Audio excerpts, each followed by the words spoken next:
Broadcasting from the business capital of the world, this is the Podcast Business News Network. We are back today with Ann Almeida talking about her company and, of course, how she can help you. Serendipity Wellness. Welcome back to the show. How you doing today, Ann? Thank you so much for having me. I'm doing well. How are you? I'm doing great. So your overall purpose, there's so much to you.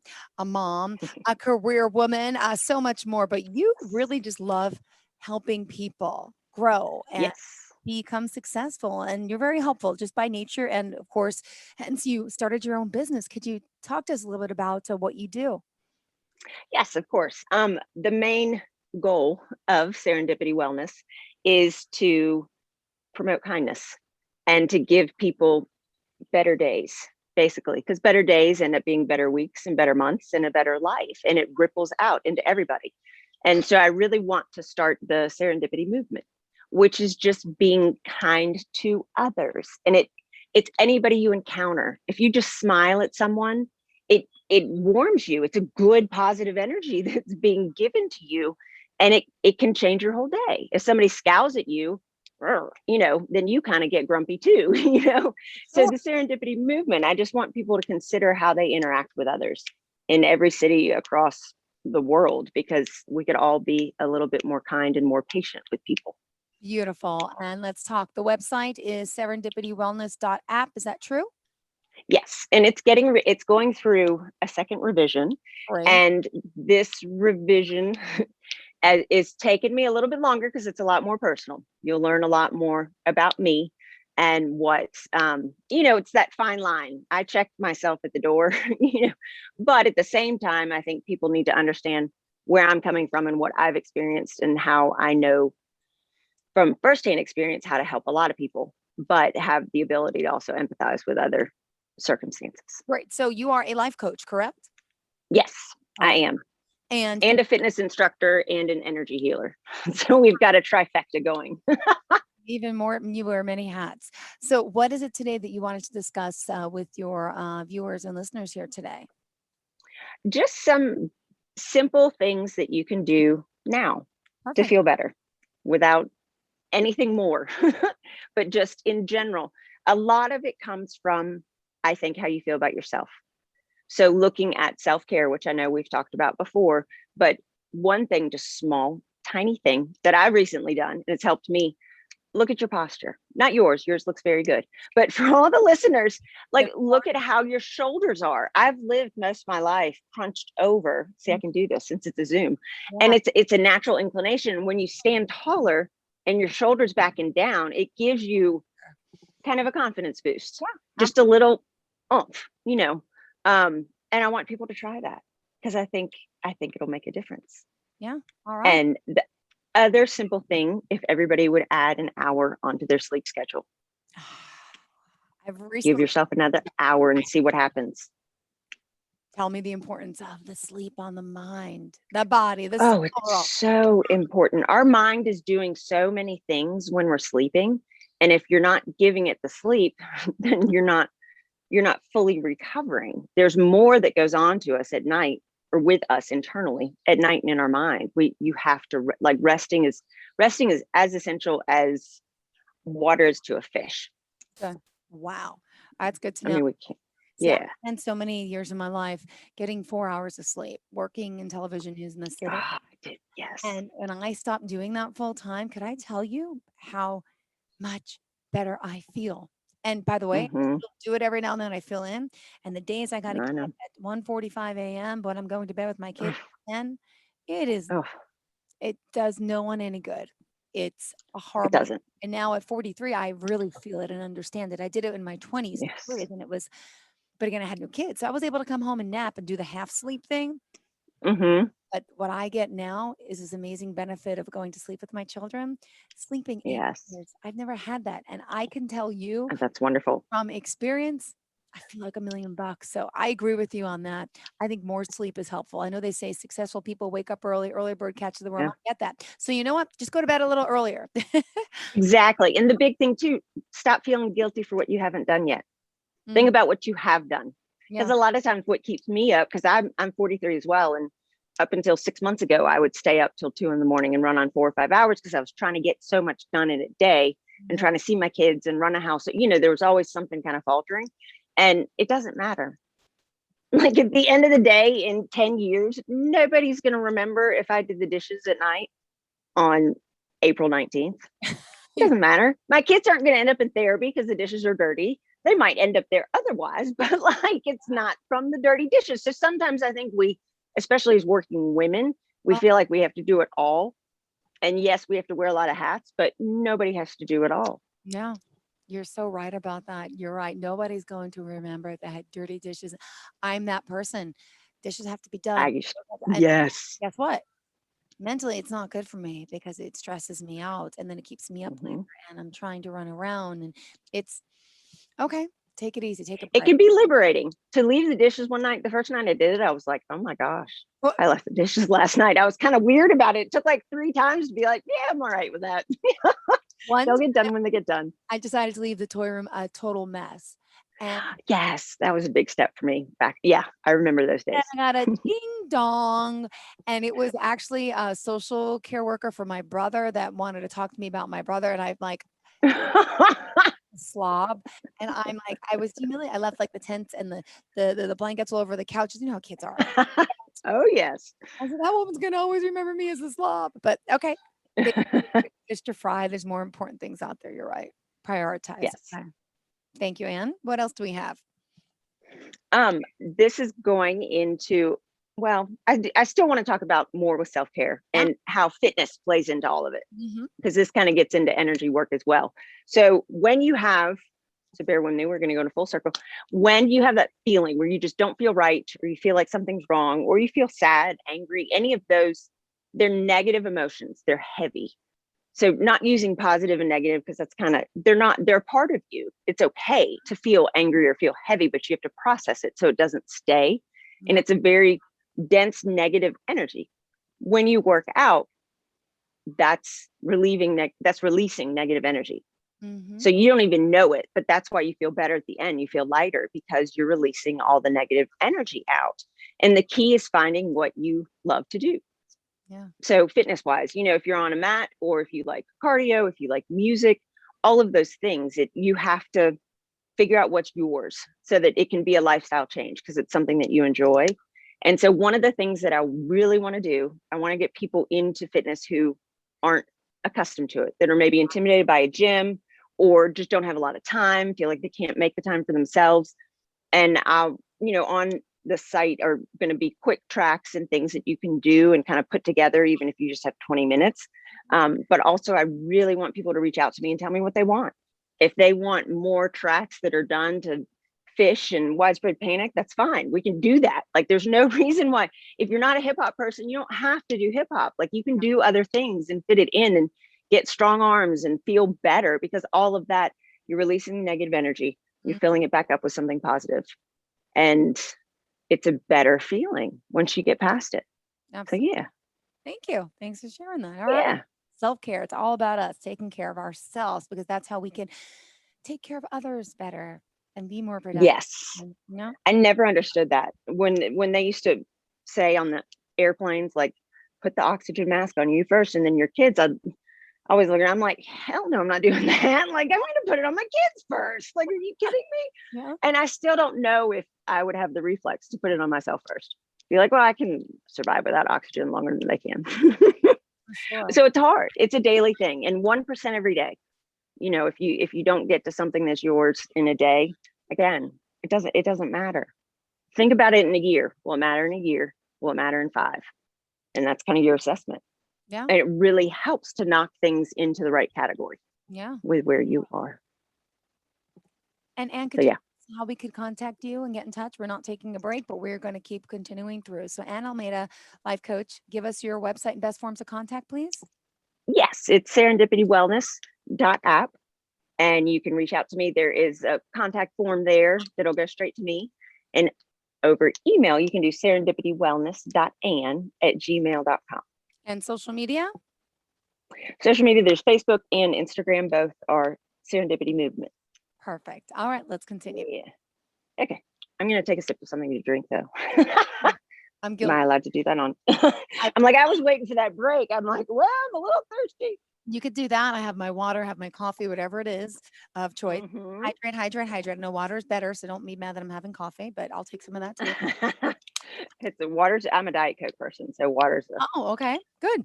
yes, yes, yes, yes. So to continue, self-care, are we still continuing down that path? Well, I wanted to kind of flip the switch. This was gonna, if it was after a break, and talk about things that are a little bit more serious, on the serious side of things, with traumas. Yeah. And this is a special area, an area I would like to focus on and be able to help people, because I know that I can. And trauma is relative to you. What is traumatic to you may not be traumatic to me, just because there's a connotation with the word trauma that doesn't have, it can make people minimize what happened to them, because they'll say, oh, well, it wasn't that bad. It was my boyfriend who touched me when I didn't want him to. It wasn't like I got bothered by a stranger in some alley, so because of that connotation with trauma, I want everybody to recognize that if it's bothering you and it's not going away, there's a reason why it's still showing up. And the key is to ask yourself why. And there could be a multitude of reasons, it all depends. But after you process the emotions and what happened, you also need to accept it as part of your whole. You don't want to stuff it away. Correct. So, when you have a trauma bond situation, a common thing to do is to not feel the emotions, because you're kind of in a state of disbelief, and you're trying not to, you're in disbelief. You don't want it to be that you're in the situation that you've read about, or that a friend did, and you're smarter than that. How could this happen? And so you minimize it, and it escalates, and it compounds, and it becomes something that festers, because your heart knows it's not where you need to be, but your mind needs to catch up. Yeah. And it's a cycle, and that's with any trauma, I think. And it's important to go back and revisit it if you can. There's certain guided meditation that has proven to be very effective as far as integrating it back within you. So you're not leaving it behind. You're not pushing it away. You're incorporating it back into your whole, and it's not a focus. You don't stay in it, so once you process it, you're not going to stay stuck in this emotional hold and keep revisiting it. Good. Because it'll stop showing up. And then the next thing will show up, and you dig deep into why.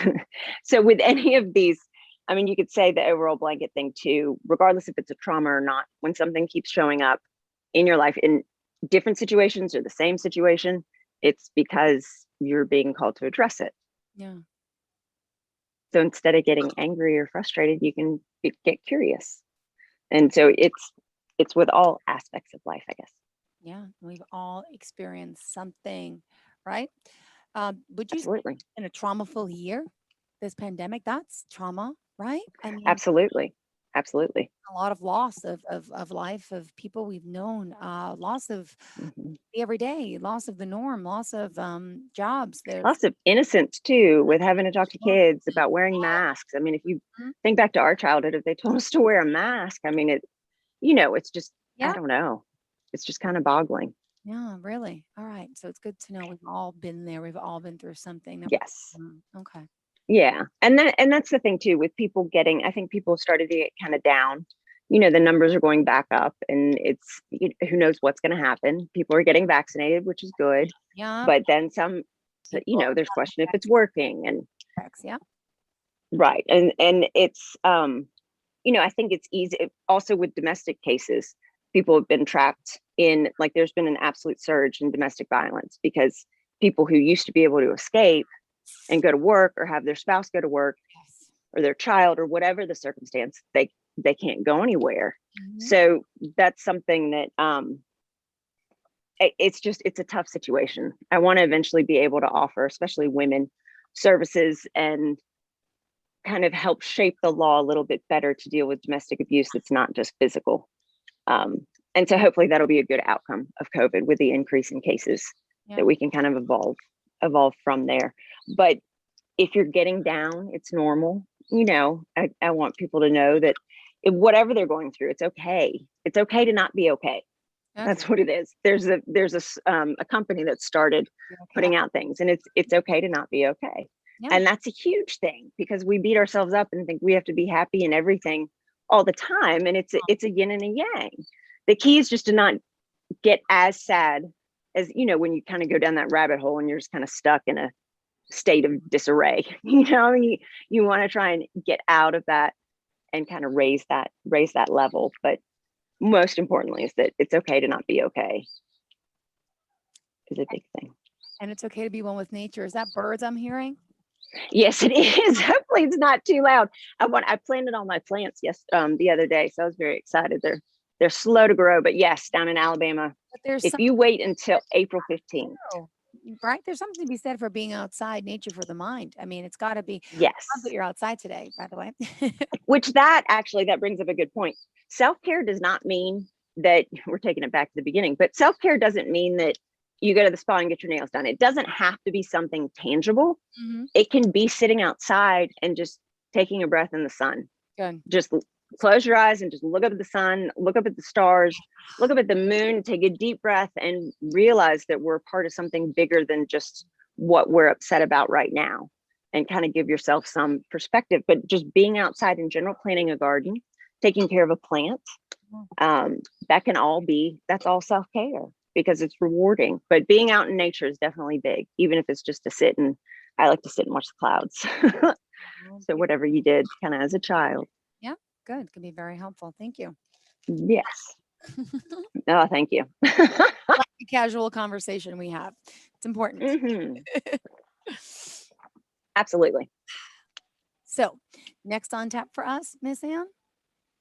Energy healings. Yeah. I love going back to energy work. And so much fun. Here, so we have to remember, I only learned about this 2 years ago, energy healing. It's a concept that I still think people, I know for sure, don't know, because I talked to a lot of my friends about my job, and I said I spoke to so-and-so, and I learned about Reiki. I learned about, so could you explain it to us? You give us the basics 101, yes. And then we'll go further into it for those that obviously, a little more experience. Go ahead. Right. Yes. Well, I concur with you. It was probably 9 months ago when I kind of learned about energy work. And I knew from friends and acquaintances that, they talked about the high vibration and they talked about things, but I didn't know how to get there. I was like, what does that mean? Like, I don't understand. And even when I started the program where I got certified, I felt like the odd man out. I was like, all these people are talking about energy and chakras. I'm like, I don't have a clue what's going on here. Okay. And so if you're clueless, it is okay, because there's always a time to learn. But essentially everything is energy. The table that you're resting your elbows on is energy. Us as people, we're energy. So say you're walking down the street and everything's fine, your day's going well, and you walk past someone and all of a sudden you're like, ugh. Whoa, what just happened? I was having a good day and now I'm kind of, I just feel heavy. Mm-hmm. And you could be picking up their energy.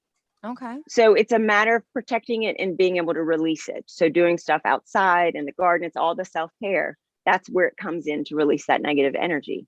Mm-hmm. And what you can do with a healing, you can go in and set the intention to heal from something, which is just saying, it's whatever you believe religious wise. You could pray to God, you could pray to the universe, angels, Buddha, it doesn't matter. It's not all, it's not woo-woo. We're not replacing religion. And you can just say, I set the intention to heal from whatever the incident is. And that's what you're focusing on in the healing. Yeah. And then on my end, I'm focusing on clearing your chakras. So we all have certain energy centers. Every human being has this. And so you've got the crown chakra, which is at the top at the crown. And you've got your third eye, which is at the forehead, your throat, which is where you would think, your heart. And then you've got your sacral, we're going on down, solar plexus, your root. There's also a left ear, which is masculine energy, and a right ear, which is feminine energy. Which is very interesting. That was a big, have you heard of that? The feminine and masculine? No. So masculine energy is like yelling. Yelling would be a masculine energy that comes in. Like it's more precise things, it's more defined things, it's schedules, it's rigor, whereas the feminine's more artistic and creative and free flowing. And it's a balance, because being the feminine energy as a woman, I have a hard time with that, because, I've kind of delved into art and things like that. And I have a hard time thinking that could be a legitimate job. Obviously it can be, of course it can be, but, I'm so used to being dominated by my mathematical world, which is more of a masculine energy. So it's a balance of both, and it can get kind of stuck. Yeah. So I always had issues with sensitivity of yelling and things growing up, and I'm more sensitive to masculine energies, and that's kind of carried through with my job and with everything else in life, so it's interesting from that perspective. But the healings, it's very, you don't have to share what's going on in your head. It's all in your head, and it's in my head, which is the energy space is in another, it's above, which was very hard for me to kind of grasp, because I was like, wait, what? Like, what? How are you doing a heal? What? I don't understand.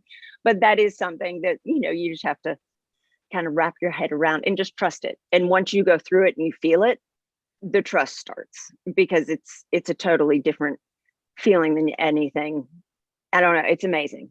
It's very hard to put into words, but it really is amazing. And the effect is profound.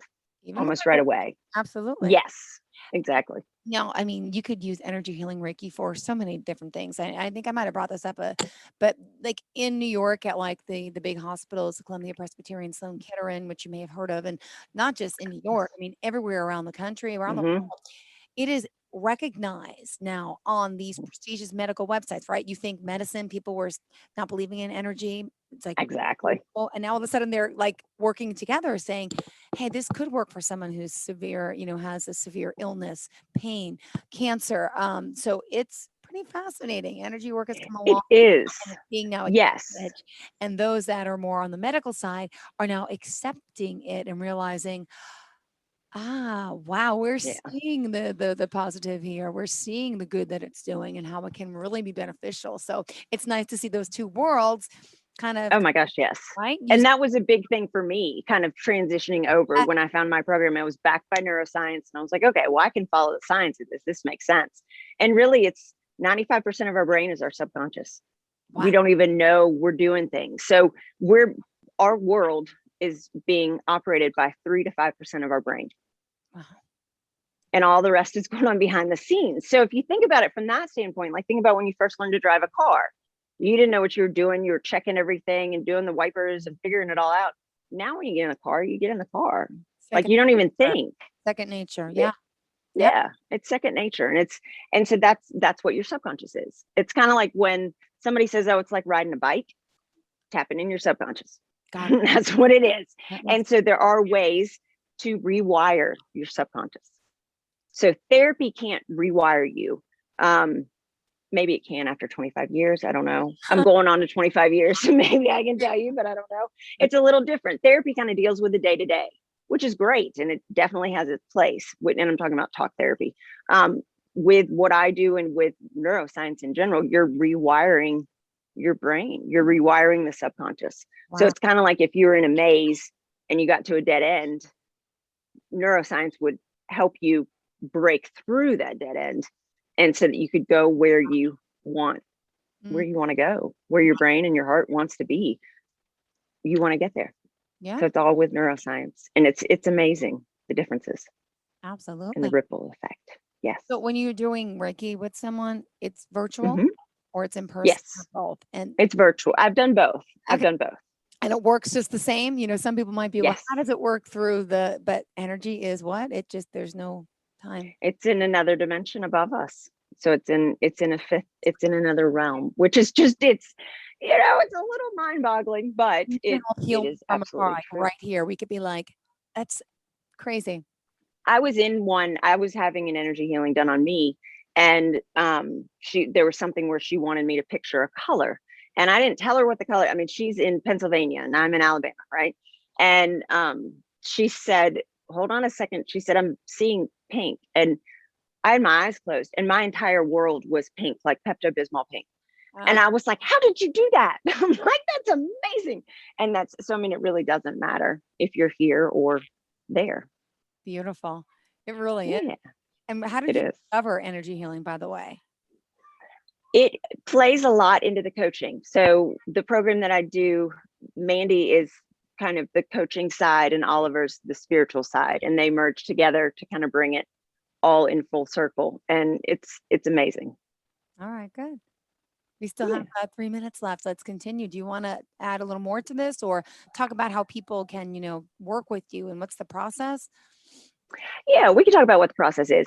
You can reach out to me on the website or over email and just let me know what's going on with you. You don't have to say much. You could say, oh, I need some help. You could say, I want one session. You could say, I need years of sessions, but you don't have to commit to multiple it can be kind of as you go. Yeah. And just see what you need, because I don't want people to think I'm only focused on traumas and I only want to help people who have been through significant things. Not significant, that's a terrible word. I didn't mean that word. Like more severe things, or, they're comparing it. If you could have the most amazing life and have no issues from childhood, raising your children just the same, be such a happy, well-grounded person, but say you always fuss at your kids if they spill the milk. Like it's just a knee-jerk reaction and you feel like a witch afterwards because you're like, I don't know why I did that. It's so easy to clean up spilled milk. I just made them cry. I'm going to work feeling guilty. Those type things. That's part of your programming, because somewhere along the way you saw somebody who did that and that was all you knew. That's what you know. And so it's in your subconscious and it just comes out, but it doesn't have to stay that way. Okay. That's the biggest thing I want people to know, that you can change that. And then I have one more thing that I want people to know. Okay. When you lose your keys, forget it. Say, I know I put them somewhere, and just don't stress. Just say, I know they're here. Keys don't walk. Keys don't go anywhere. Just say, I know they're here somewhere, and just let it go. Do something else. You will find your keys. Same with the remote control, no? Same with the remote control, same with the phone. I've done this hundreds of times and it is the coolest thing every time I do it. It works. All right. It really works. I just lost the remote. So try it. I couldn't find it. Frustrated. I left. Eventually by the night, I found it, but I did panic at first. Guilty. All right. I do it too. Yes, absolutely. Yeah. We'll come back this time. And Almeida, one more time, how can we reach you? At serendipitywellness.app. APP, or at serendipitywellness.anne@gmail.com. Beautiful. To reach out. Yes. Thank you so much. You have a great rest of your day there in Alabama. Thank you. Tonight, and it looks nice, warm and sunny. What's the temperature there? Yesterday was the 50s, but today it's in the 70s.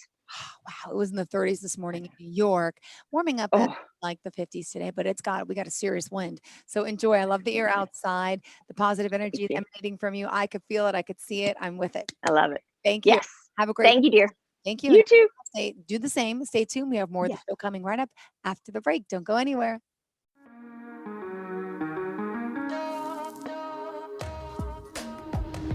Broadcasting from the business capital of the world, this is the Podcast Business News Network. For nearly 2,000 severely injured veterans, everyday life has become filled with barriers. Day-to-day simple tasks can become pretty daunting. I have to carry my chair up 2 flights of steps or have somebody do it for me. What scares me the most is just the falling. When I'm struggling with my house, I think, to have that one great barrier just knocked down, it's crucial. Home for Our Troops is a wonderful nonprofit that builds a mortgage-free, fully adaptive, handicap-accessible house. And there's no catch. It'll be our very first home that we've ever owned. This is a game changer. This is where your life begins again. We need you to join us in completing this important mission. Please visit hfotusa.org and help build homes and rebuild lives. Because of you, everything's going to be okay.